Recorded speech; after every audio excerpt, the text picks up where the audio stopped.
At sa buong Pilipinas, Sunshine News Blast. Sa Pilipinas, iisa lang ang bagong bukang bibig, ang alternatibong media network na nagtutrumpet at naghahatid ng magandang balita sa buong daigdig. SMNI, Sunshine Media Network International, where everything is possible. Higit na pinalakas, higit na pinalawak, at higit na pinakikinggan. Sunshine Radio, kapartner mo sa balita at serbisyo. DZRD Dagupan, ang alternatibong radyo sa buong Pangasinan. Iba sa iba, sa iba, sa iba.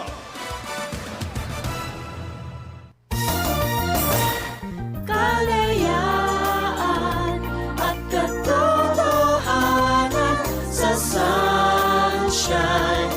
Sunshine Radio. Oras, 6 na minuto, makalipas ang alas 6 ng umagang. Oras natin sa inyo ng Plabon Pro at ang Immune Advance. SMNI Radio News Blast sa umaga. Mga balitang nag-aala ngayong umaga. SMNI Radio News Blast sa umaga. Mga nag-aalap na balita sa Pangasinan at Ilocos at sa buong Pilipinas. Mula sa DZRD 981 SMNI Radio News Center sa Dagupan City, narito ang inyong News Blasters. Headline. Sumasambulat sa buong Pilipinas. Sunshine News Blast. Headline. News Blast. Sumasambulat sa buong Pilipinas.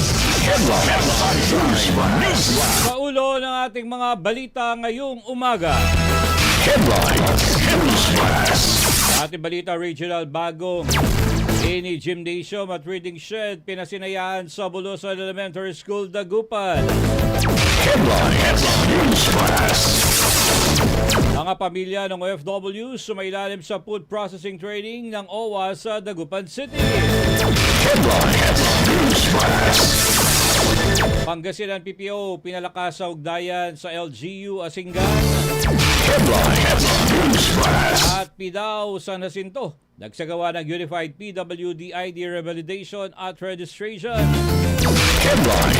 News Blast. DOH at PGLU hinikayat ang mga magulang na pabakunahan ang mga bata laban sa tigdas at rebelya. Headline. News Blast. Sa PTI, DOH, DTRC Dagupan nagtapos ng housekeeping NC2 training para sa persons under rehabilitation. Headline. News Blast. Sa Minos, nakisa sa Cooperative Day sa mangrove activity at environmental orientation. Headline. News Blast. Driver na nanagasa ng CCTO Traffic Enforcer sa Cebu, pinatawa ng show cause order. Ayon ng LTO. Headline. News Blast. At sa ating balita, national economista kinwestiyon ang pag-uuri ng World Bank sa Pilipinas bilang upper middle income country. Headline. News Blast. Ang naloob hindi pwedeng gawing lusot sa pagdarambong. Headline. News Blast. At Senado, magpapatupad ng road closure sa impeachment trial ni VP Sara Duterte. Headline. News Blast. Pagpapalutang kay Mary Grace Piatos, kwestiyon ng isang Davao City Councilor. Headline. News Blast. At Muslim Alliance sa nawagang huwag isama sa umano'y selective justice ng administrasyon si Senator Robin Padilla. Headline. News Blast. Sa ating balitang showbiz, Bini, bagong tourism ambassador ng Pilipinas.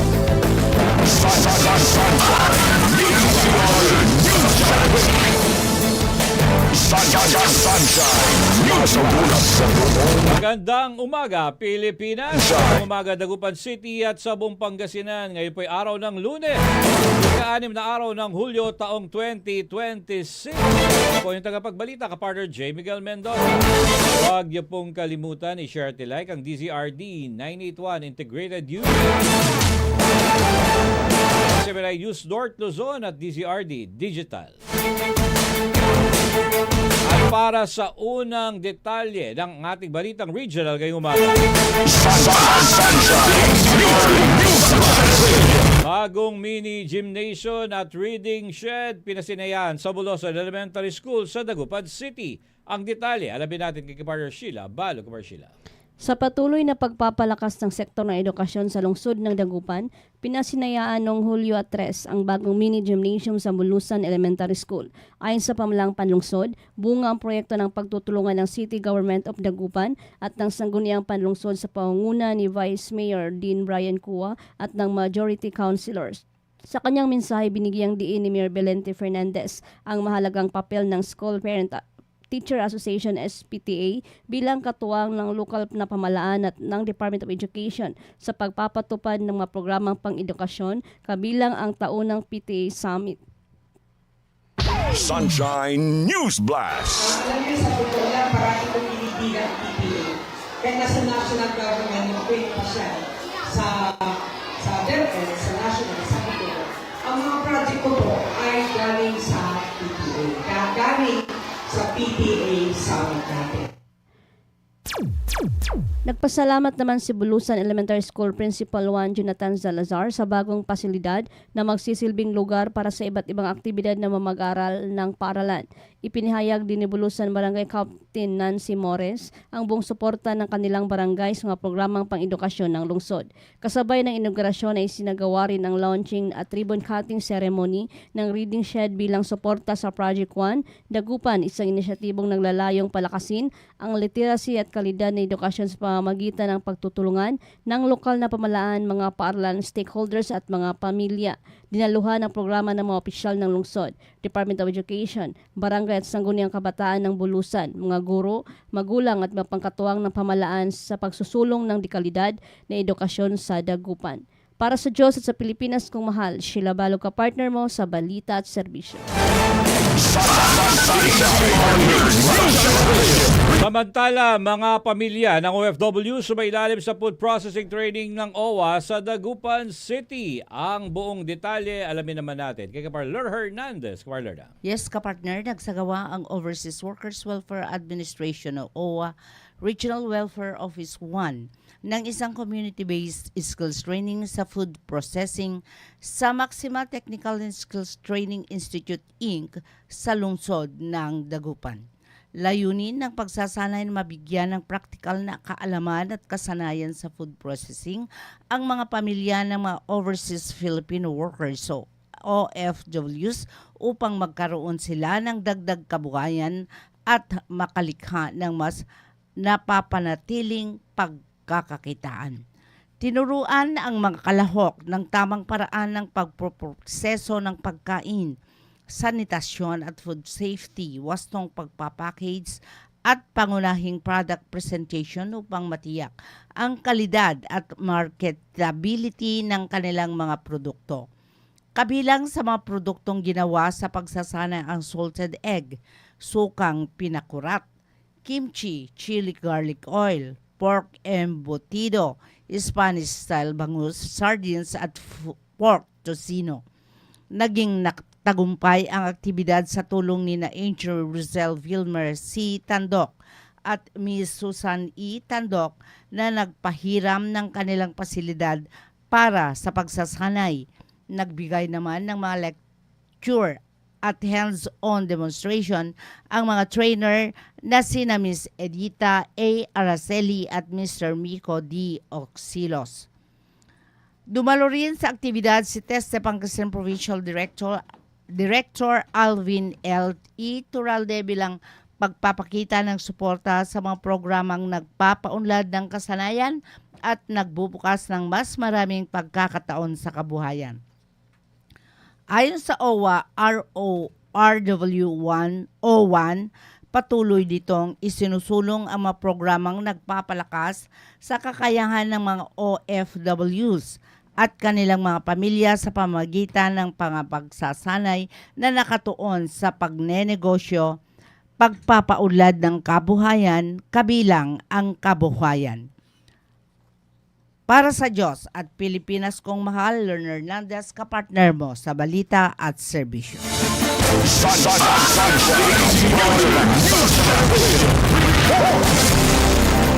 Dagdag pa ang balita, Pangasinan PPO pinalakas sa ugnayan sa LGU ng Asinggan. Alamin natin yan kay Kapar John Velgas.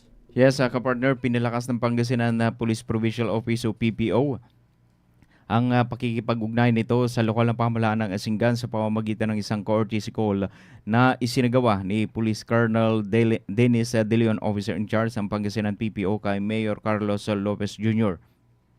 Layunin ng nasabing pagbisita na higit pang pagtibayin ang pagtutulungan ng Philippine National Police at ng pamalambayan ng Asinggan sa pagpapanatili ng kapayapaan at kaayusan, pagpapalakas ng pampublikong kaligtasan at pagpapaigting ng community-oriented policing. Sa naging pagpupulong, tinalakay ng dalawang panig ang iba't ibang programang maaring isakatuparan sa pamamagitan ng mas matibay na koordinasyon upang matugunan ang mga pangangailangan ng komunidad kaugnay ng seguridad at kaligtasan. Binigyang diin din sa courtesy call ang kahalagahan ng patuloy na pakikipagtulungan ng kapulisan sa mga lokal na opisyal at iba pang sektor ng lipunan upang maisulong ang mas epektibong pagpapatupad ng mga programa para sa kapayapaan at kaayusan. Ayon pa sa Pangasinan PPO, nananatili itong nakatuon sa pagpapatibay ng ugnayan sa mga local government unit at iba pang stakeholders bilang pagkilala na ang pagkakaisa at sama-samang pagkilos ang susi sa pagbuo ng mas ligtas, mapayapa at matatag na komunidad para sa bawat Pangasinense. Para sa Diyos at sa Pilipinas kung mahal, Jan Velgas, kapartner mo sa balita at serbisyo.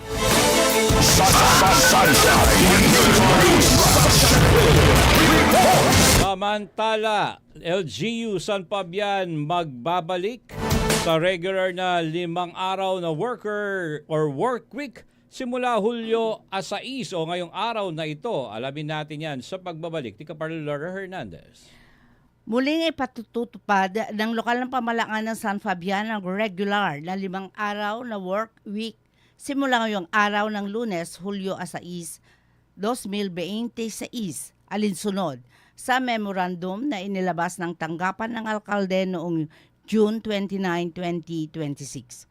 Sa ilalim ng pamuno ni Mayor Marlene E. Agbayani, ang lahat ng tanggapan ng munisipyo ay magbubukas mula Lunes hanggang Biyernes, alas 8 ng umaga hanggang alas 5 ng hapon.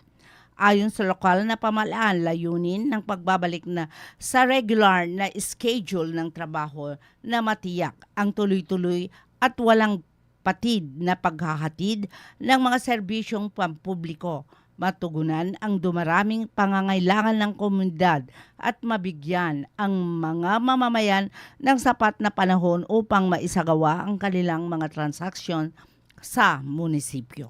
Hinihikayat din ng LGU ang publiko na planuhin ang kanilang pagpunta at pagproproseso ng mga dokumento at iba pang transaksyon sa loob ng regular na araw ng trabaho upang mas mapabilis at maging epesyente ang serbisyo. Nagpasalamat naman ang lokal na pamahalaan ng San Fabian sa patuloy na kooperasyon at suporta ng publiko, kasabay ng pangakong ipagpapatuloy ang pagbibigay ng maagap, mahusay at makataong serbisyo sa mamamayan. Para sa Diyos at Pilipinas kong mahal, Lerner Hernandez, kapartner mo sa balita at serbisyo.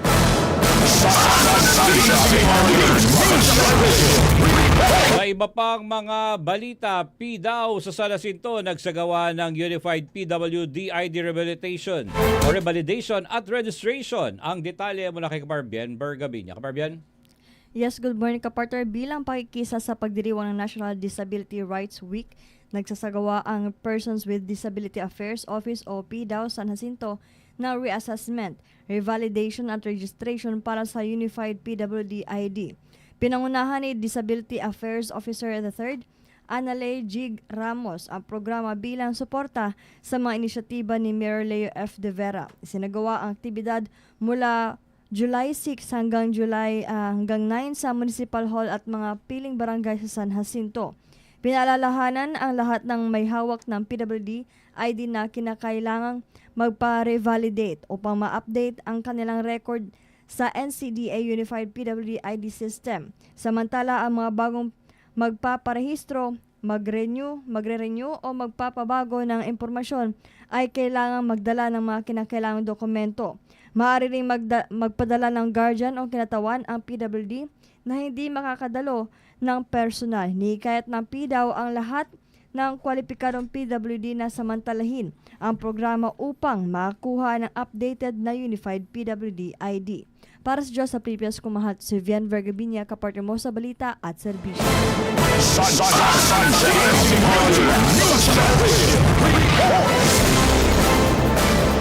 Samantala, Department of Health at PGLU inikayat ang mga magulang na pabakunahan ng mga bata laban sa tigdas at rubella. Alamin natin yan kay Kapar Sheila Balog. Pinaigting ng Department of Health, Ilocos Center for Health Development at ng Provincial Government of La Union ang kampanya laban sa maling impormasyon tungkol sa bakuna. Hinimok nilang mga magulang at tagapagpaalaga ng pabakunahan ang kanilang mga anak sa isa sa gawang measles rubella supplemental immunization activity mula August 10 hanggang 18 taong 2026.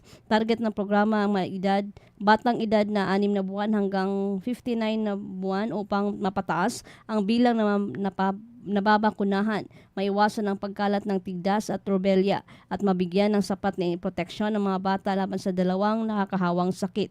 Ayon sa DOH, libre at ligtas at epektibo ang measles rubella vaccine at makukuha ito sa pampublikong health center at mga talagang vaccination sites sa buong Ilocos Region. Pinapaalalahanan ng lahat ng mga magulang at tagapag-alaga dalhin ang kanilang mga kwalipikadong anak sa pinakamalapit na vaccination sites sa tinakdang PETSA upang matiyak ang kanilang kalusugan at kaligtasan. Para sa Diyos at sa Pilipinas kong mahal, Sheila Balog, kapartner mo sa balita at serbisyo.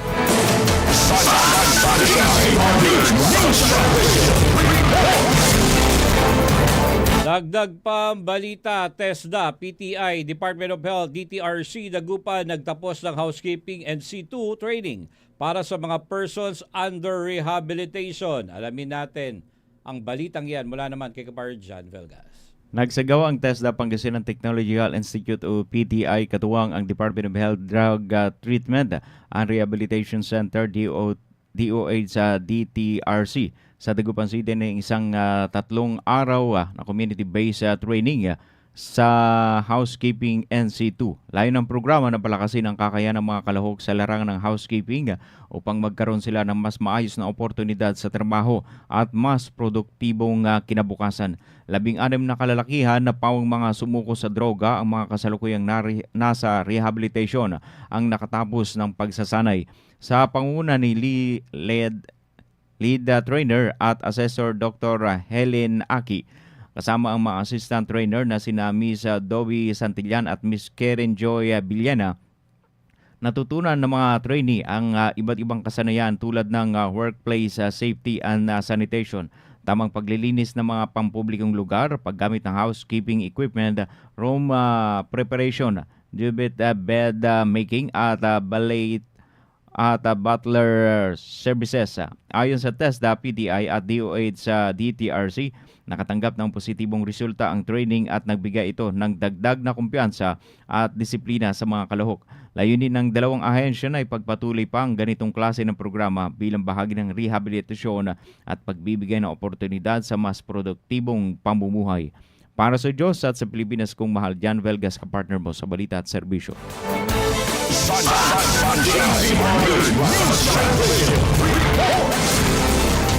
Samantala, Alaminos City nakiisa sa Cooperatives Day sa Mangrove Activity at Environmental Orientation. Ang detalye sa pagbabalik ni Kapar Bien Bergabina. Nakiisa ang lokal na pamahalaang lungsod ng City of Alaminos, Pangasinan sa pagdiriwang ng International Day of Cooperatives sa pamamagitan ng pagsasagawa ng mangrove propagation activity at isang orientation tungkol sa Republic Act No. 9003 o Ecological Solid Waste Management Act of 2000 at City Ordinance No. 2025-2022 na kilala bilang Comprehensive Environmental Code ng lungsod. Bahagi ng aktibidad ang pagtatanim at pagpapalaganap ng bakawan na layuning palakasin ang pangalaga sa baybaying dagat at kalikasan, kasabay ng pagpapalalim ng kaalaman ng mga kalahok sa tamang pamamahala ng basura. Tinalakay din sa orientation ng mga mahalagang provision na Republic Act No. 9003 or Ecological Solid Waste Management Act of 2000 na nagtatakda ng mga patakaran sa wastong segregasyon, koleksyon at disposisyon ng basura sa bansa. Kasabay nito, ipinakilala rin ang City Ordinance No. 2025-22 o Comprehensive Environmental Code ng City of Alaminos, Pangasinan na naglalayong mas paigtingin ang lokal na pagpapatupad ng mga programang pangkalikasan at pagpapanatili ng malis na kapaligiran. Dinaluhan ang mga programa ng mga kinatawan mula sa iba't ibang kooperatiba sa lungsod bilang pagpapakita ng kanilang suporta sa mga inisyatiba ng pamahalaan para sa pangalaga ng kalikasan at pagsusulong na responsableng pamahala ng basura. Ayon sa lokal na pamahalaan, patuloy ang kanilang pakikiisa sa mga sektor ng komunidad upang mapalakas ang advokasya para sa kalikasan at mas mapabuti ang kalagayan ng kapaligiran sa lungsod.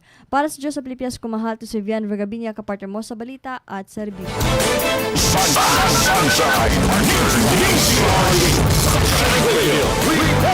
At para sa huling detalye ng ating balitang regional ngayong umaga, driver na nanagasa ng CCTO traffic enforcer sa Cebu pinatawa ng show cause order ng LTO. Alamin natin yan. Malaki ka John Velga. Yes, ka-partner, agarang pinadala ng show cause order ng Land Transportation Office o LTO ang driver ng isang Isuzu MU-X na umano'y nakabangga at nakasagasa sa isang traffic enforcer ng Cebu City Transportation Office o CCTO sa Cebu City. Ayon sa LTO, naganap ang insidente noong Hulyo 1 sa Iscario Street, corner Osmeña Boulevard, batay sa viral CCTV footage at isinagawang verifikasyon. Pinahinto ng traffic enforcer ang sasakyan bilang bahagi ng pagpapatupad ng batas trapiko. Makikita umano sa video na una nang huminto ang driver, ngunit bigla itong umabante at nabangga ang enforcer. Sa halip na huminto at tumulong, pinaharurot pa umano ang sasakyan at nasagasaan ng biktima bago tumakas sa lugar na nagresulta sa matinding pinsala sa traffic enforcer. Dahil dito, inatasan ng LTO ang rehistradong may-ari at itinalaga ang driver na humarap sa pagdinig ng LTO Region 7 upang magpaliwanag kaugnay ng mga reklamong improper person to operate a motor vehicle at reckless driving. Bilang agarang hakbang, preventively suspended sa loob ng 70 araw ang lisensya ng itinalagang driver at isinailalim naman sa alarm status ang naturang sasakyan habang nagpapatuloy ang investigasyon. Ayon kay LTO Chief Assistant Secretary Marcos Lacanilaw, hindi dapat palampasin ang ganitong insidente dahil nararapat igalang at protektahan ang mga traffic enforcer na nagsasagawa ng kanilang tungkulin para sa kaligtasan ng publiko.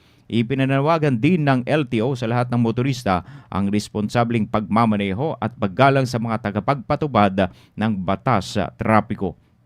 Para sa Diyos at sa Pilipinas, kumal John Velgas, kapartner mo sa balita at serbisyo.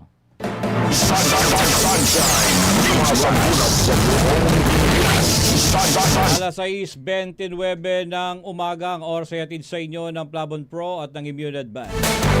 Tuloy na tayo sa ating balitang national ngayong umaga.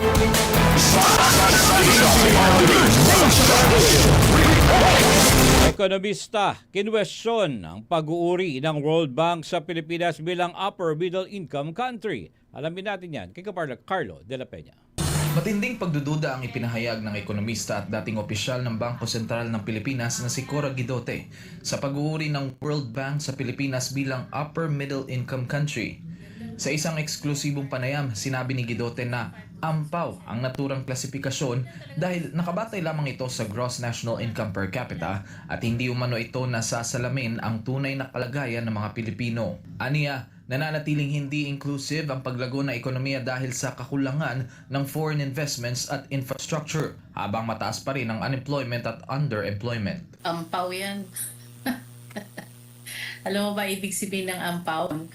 Kung mas marami ang mababa ang sweldo. Ayon kay Guidote, nasa estado na ng stagflation na ekonomiya ng bansa kung saan mababa ang economic growth habang nananatiling mataas ang inflation. Aniya, bumagal sa 2.8% na paglago ng ekonomiya habang halos 7% ang inflation, dahilan upang lumiit ang tunay na halaga ng kita ng mga manggagawa. Iginit din niyang ang purchasing power ng piso ay katumbas na lamang ng humigit kumulang 73 sentimo kumpara sa halaga nito noong 2018. Binanggit din ni Guidote na mahigit 14 na milyong pamilyang Pilipino ang nag-rate sa kanilang sarili bilang mahirap. Patuloy umano na hindi pa nararamdaman ng marami ang sinasabing pag-angat ng ekonomiya. Dapat nagfo-focus talaga yung gobyerno natin sa pagpapababa ng mga cost of doing inflation, unang-una yan. Ngayon, pag bumaba ang inflation, bababa ang interest. Okay? Pag bumaba ang interest, so medyo mas madaling umutang sa bangko kasi hindi lang naman equity ang pwede mong gamitin para palaguin ang ang negosyo mo. Pwede kang mangutang pero kung mataas ang interest, tataas din ang fixed cost mo dahil babayad ka ng interest. Kaya kabit-kabit lahat 'yan. So dapat nag-uumpisa yan talaga sa inflation. Kailangan mag-focus talaga sila sa pagpapababa ng pagtaas ng presyo ng bilihin. Binigyan din ni Guidote na ang mataas na inflation, interest rates at gasto sa paggawa ng negosyo ay nagpapahina sa kakayahan ng Pilipinas na makahikayat ng mga dayuhang mamumuhunan. Aniya. Tapos, walang accountability, walang nakukulong, walang corruption na nangyari in the last 3 to 4 years. Samantala, una nang idinepensa ng mga economic managers ng pamahalaan ang transition status ng bansa at sinabing ang mga reforma sa pananalapi ay patuloy na nagbibigay ng proteksyon sa mga ordinaryong mamimili laban sa global inflation shocks. Pero para kay Guidote, hindi magiging makabuluhan ng anumang economic classification kung hindi ito mararamdaman ng mga ordinaryong Pilipino sa pamamagitan ng mas maraming trabaho, mababang inflation at mas mataas na purchasing power.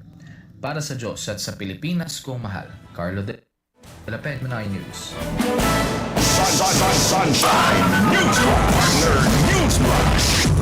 Samantala, kinundina ni Palace Press Officer Claire Castro ang umunoy harassment na naranasan niya habang nasa Vancouver, Canada kasama ang delegasyon ni Pangulong Ferdinand Marcos Jr. Ayon kay Castro, dilapitan at sinigawan sila ng ilang individual habang ginagawa nila ang kanilang trabaho. Anya, bagamat iginagalang niya ang freedom of expression, hindi anya dapat umuwi ito sa pambabastos at pananakot.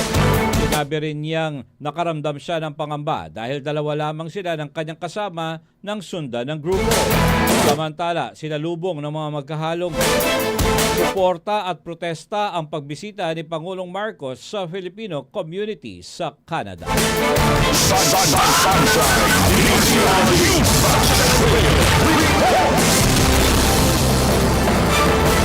Sa iba pang mga balita, utang na loob hindi pwedeng gawing lusot sa pandarambong. Alamin natin ang detalye ng balitang yan mula kay Kapar Margot Gonzales. Lagpas alas 10 ng umaga nitong Biyernes, July 3, nang magsampa ang Office of Ombudsman ng kasong plunder at paglabag sa Presidential Decree No. 46 o Anti-Gift Law sa Sandigan Bayan laban kina Senador Rodante Marcoleta, dating Congressman Mike Defensor at 2 pang individual. May kaugnayan ito sa umunoy 75 milyong campaign donations na umunoy tinanggap ni Marcoleta mula sa mga campaign donor na sina Defensor at mga negosyanteng sila Joseph Espiritu at Aristotle Viray noong 2025 elections. Ayon sa Ombudsman, ang mga campaign donation na ito ay hindi umano naideklara sa SALN at SOSE ni Marcoleta na nagsilbing bahagi ng ebidensya ng prosekusyon. Ayon pa sa Ombudsman, inamin umano mismo ni Marcoleta sa publiko ang pagtanggap ng naturang halaga. Isa rin umano sa naging pahayag ng senador ang pagbanggit sa utang na loob. Ayon sa Ombudsman, walang puwang sa mga tanggapan ng gobyerno ang pagtanaw ng utang na loob at hindi umano ito dapat maging dahilan o depensa sa hindi pagdedeklara ng natanggap na pera. Ayon pa sa Ombudsman, kinikilala nito ang iba't ibang opinyon at ang karapatan ng publiko na magpahayag ng pagtutol sa mga naging hakbang ng kanilang tanggapan. Gayunman, hiniling nitong hayaang ang katotohanan at batas ang magpasya at hindi daw ang ilusyon o takot. Dagdag pa ng Ombudsman, nananatili kay Marcoleta ang presumption of innocence at ang karapatang ipagtanggol ang kanyang sarili sa korte.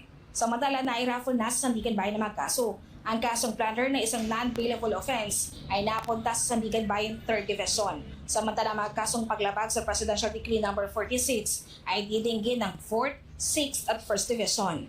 Namataan naman ang pagdating ng mga pulis sa Sandigan Bayan upang magbigay ng dagdag ng seguridad sa lugar.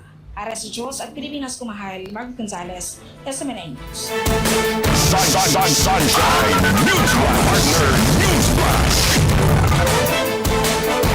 Dagdag pambalita, sinisi ni Pangulong Ferdinand Marcos Jr. si dating Pangulong Rodrigo Duterte sa umunay kabiguang aksyonan ang mga anomalya sa flood control projects noong kanyang administrasyon. Ayon kay Marcos, bagamat nauna nang nabatid ang issue, wala umanong napanagot kaya ang kalukuyang administrasyon ang nagsagawa ng investigasyon at paghain ng mga kaso. Iniit din ng Pangulo na hindi umano pinipili ang gobyerno kung sino ang papanagutin at patuloy pa ang investigasyon habang may nadidiskubring bagong ebidensya. Pero nadiskubre ang malalang anomalya sa flood control project ng gobyerno sa ilalim ng administrasyon ni Marcos Jr. na kinakasangkutan ng kanyang pinsan at nooy House Speaker na si Leyte 1st District Representative Remoldes at iba pang opisyal.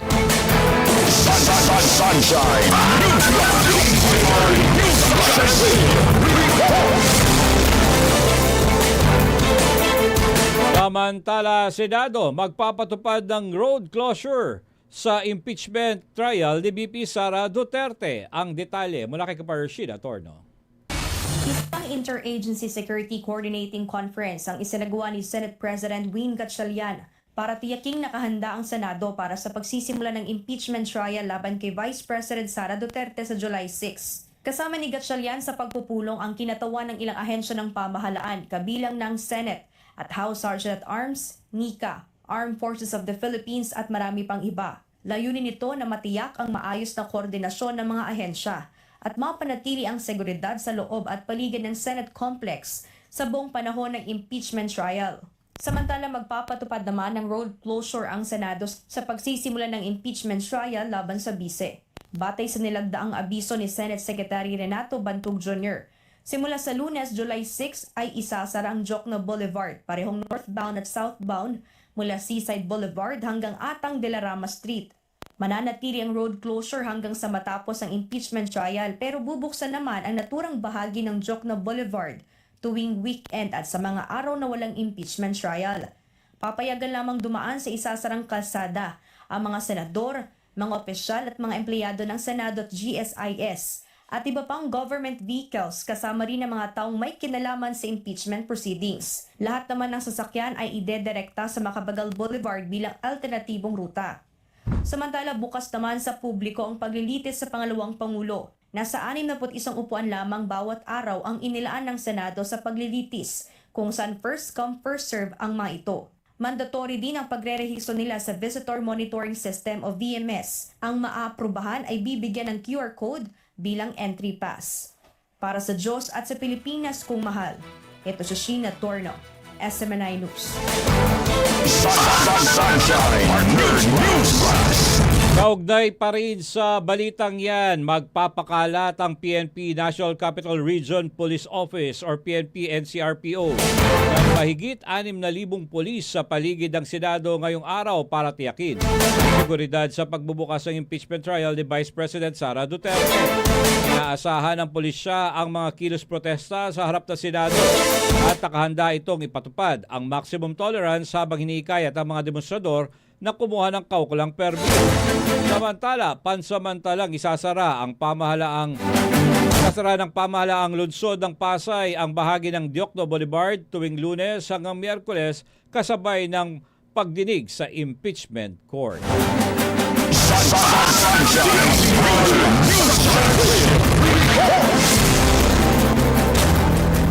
Sa iba pang mga balita, pagpapalutang kay Mary Grace Piatos, kinuwestiyon ng isang Davao City Councilor. Alamin natin yan kay Kaparo MJ Bondihar. Nais naman matukoy ng House Prosecution Panel kung sino itong si Mary Grace Piatos kaugnay na nalalapit na impeachment trial ni Vice President Sara Duterte. Unang lumitaw ang pangalan na yan, ang busisi noon ng Kamara ang Intel at Confidential Funds ng DepEd at ng OVP. Inala ng Kamara, peke ang pangalang Mary Grace Piatos dahil kombinasyon ito ng pangalan ng isang restaurant at sikat na chichirya. Hinala din nila, sadyang ginamit ang pangalang Mary Grace Piatos para i-justify ang milyon-milyong pisong Intel funds at confidential funds na mga tanggapang pinamunuan ni VP Sara Duterte. Kaya nais ngayon ng House Prosecution Panel na mapaharap si Mary Grace Piatos sa impeachment hearing upang patunayang totoong tao ito. Ngunit para kay Davao City Councilor Teco Campo, tila ayaw tanggapin ng prosekusyon na maaaring alias lamang ang pangalang Mary Grace Piatos. Ang tanong, illegal ba mag-alias when it comes to confidentiality? Sa tingin ko naman, hindi mo ako abogado, pero sa tingin ko naman, kung confidentiality, pwede ka naman sigurong mag-alias. Kasi ayaw mo namang masunog yung pangalan mo. Ayon kay Councilor Ocampo, normal lamang sa intelligence community ang paggamit ng pseudonyms o alias upang maitago ang tunay na pagkakakilanlan. Lalo na kung mga ito ay mga espiya ng gobyerno na may operasyon laban sa mga makakaliwang grupo o terrorist organizations. Alam mo, ilagay mo, Juan de la Cruz gave the information for the arrest of top leaders of the New People's Army. Ilagay mo yung totoong pangalan mo. Kung masilip ka, ano pala, si Juan de la Cruz pala ito. Sabi ko, sino matao natin nun? Tirahin natin. It can be done. Hindi natin alam eh. Kasi may mga, kahit sabihin natin, walang perfect organization. May mga butas yan. May mga mold din yan sa loob. Diin pa ni Ocampo na isang veteranong newsman bago naging konsehal, magkakaroon umano ng ripple effect sa intelligence community kung ipipilit ang issue ng Mary Grace Piatos. Importante yung identity ng intelligence personality mo. Dapat nakatago yan.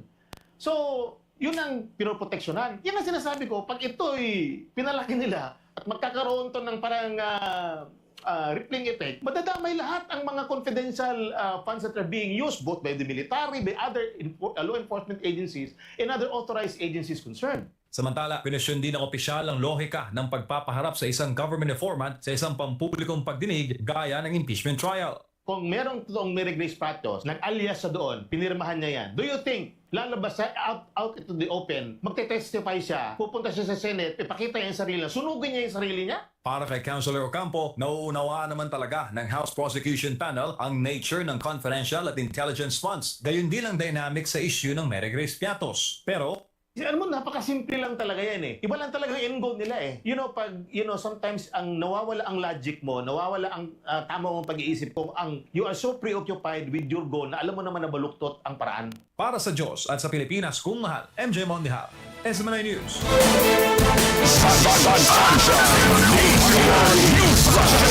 At para sa huling detalye ng ating balitang National Muslim Alliance, mananawagang huwag isama sa umano'y selective justice ng administrasyon si Senator Robin Padilla. Ang balitang yan, alamin natin kay Kapar Almar Persuelo.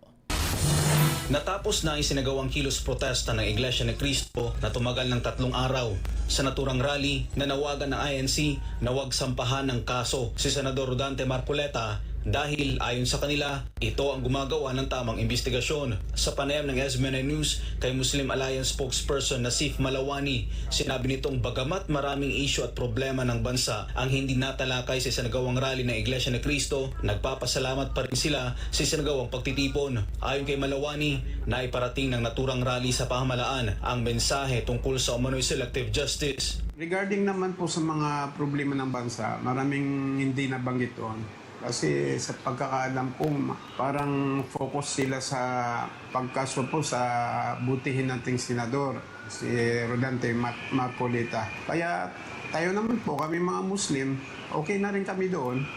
Kasi alam naman natin na hindi pera ng gobyerno yung ikakaso nila kay Senator Marcoleta, pera yun ng kaibigan.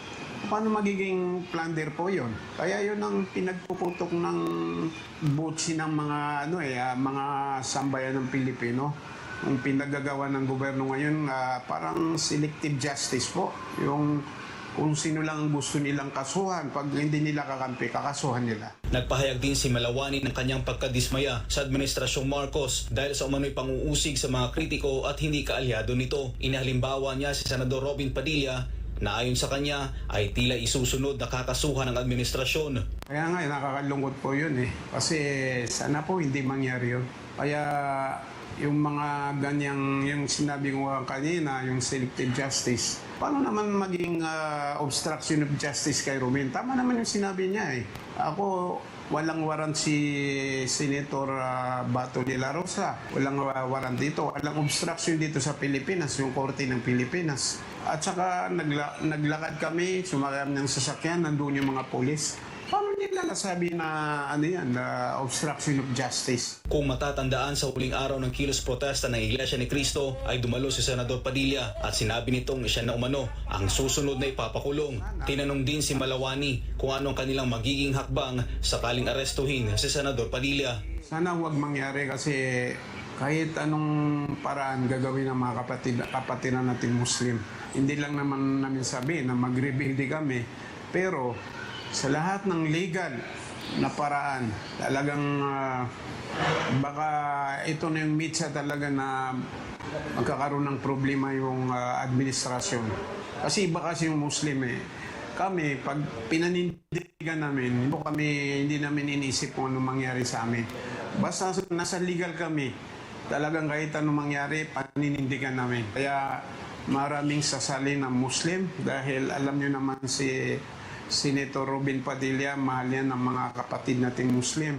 Para sa Diyosa sa Pilipinas, kung Mahal Almar Forzuelo, SMNI News. Sunshine News Blast. DZRD Sunshine Radio Report.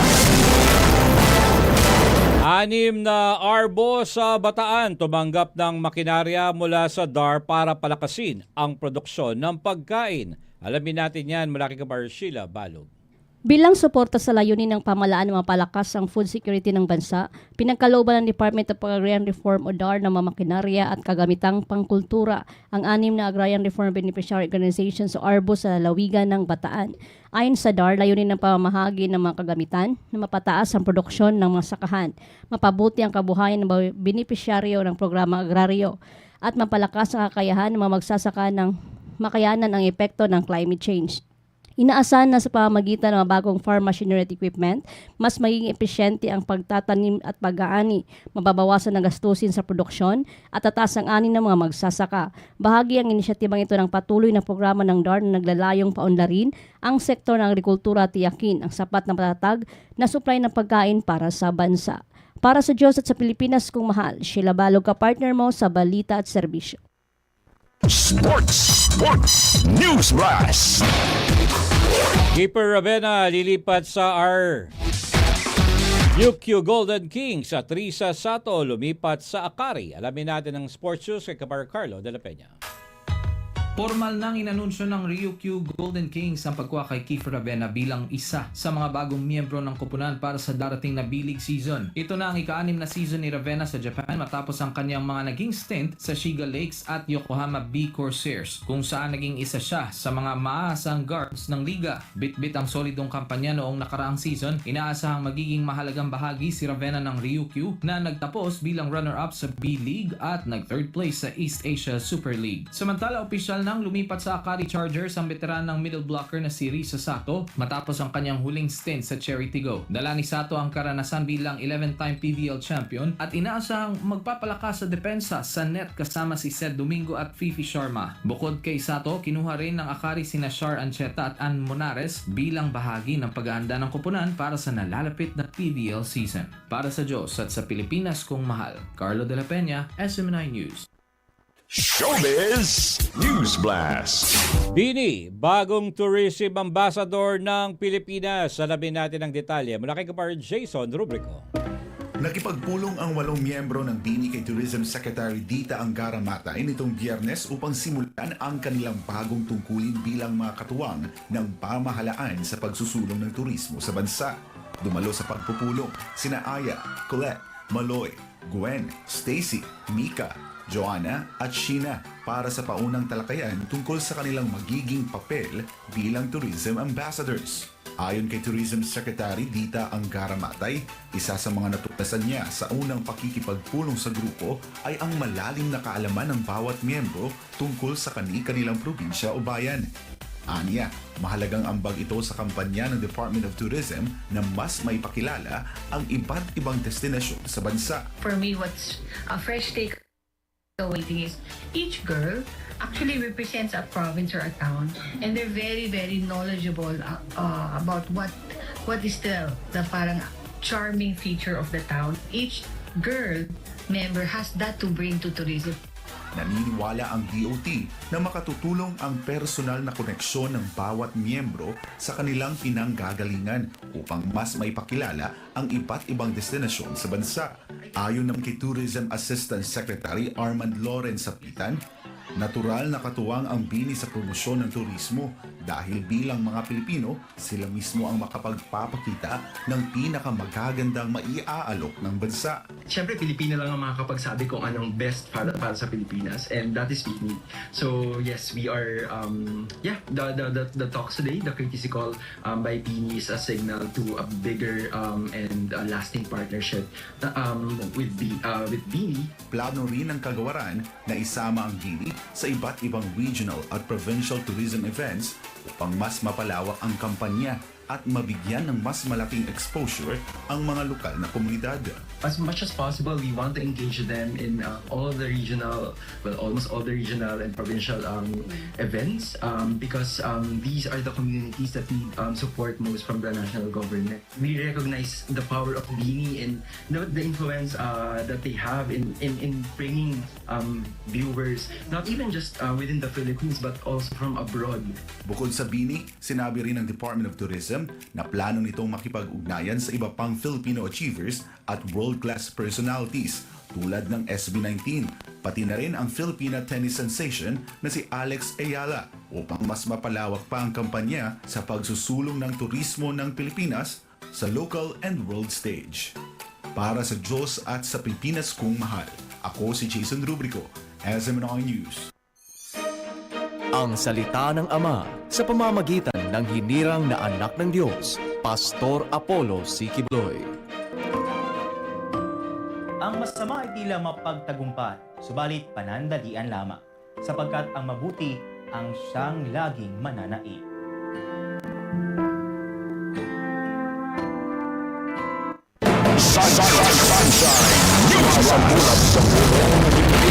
At yan na po nakalap na balita ng DZRD 981 SMNI Radio at SMNI News North Luzon News Center. Ngayong araw ng Lunes, ika-6 na araw ng Hulyo taong 2026. Bago tayo magpaalam, happy birthday muna kay sasawa ng aking pamangkin. Nicole Yu, ito si Rachel Yu. Umaga sa aking mga apo, kay Paeng at saka kay Riley. Good morning na rin kay Julia at kay Kuya Peps. Happy birthday na rin. Advance happy birthday pala. Talaga, no? Para kay kapartner Ilan. Good morning na rin kay Alfredo Hicale from Australia. Aking pamangkin na si Darren Mendoza. At abangan nyo po ang event or makijoin po kayo sa event bukas ng Joint Regional and City Nutrition launching ng NNC Region 2. Nutrition at kalikasan ating pagyamanin ba? Okay, yan. Diyan gagawin po ito sa Alaminos City. Bukas po yan. Siyempre, abangan nyo rin po ang special coverage ng SMNI sa unang araw ng impeachment trial ng si Presidente si Sara Duterte. Abangan nyo po sa SMNI TV at saka sa SMNI Radio special coverage po na ito. Impeachment trial. Okay, maraming salamat po sa ating co-pilot and Jeff at syempre sa management sa pagkakataon binigay sa atin na makapaghatid ng totoong balita at serbisyo para sa Diyos at Pilipinas nating mahal. Blessed morning sa ating mahal na Pastor Apollo C. Quibloy. Ito si Kapar J. Miguel Mendoza. Abangan niyo po ang susunod pang programa. Sumasambulat sa buong Pilipinas. Sunshine News Blast. Sumainyo ang mga nag-aalab na mga balita sa SMNI Radio News Blast. Samahan kami muli sa paghahatid ng mga balita sa loob at labas ng bansa para sa Diyos at sa Pilipinas nating mahal.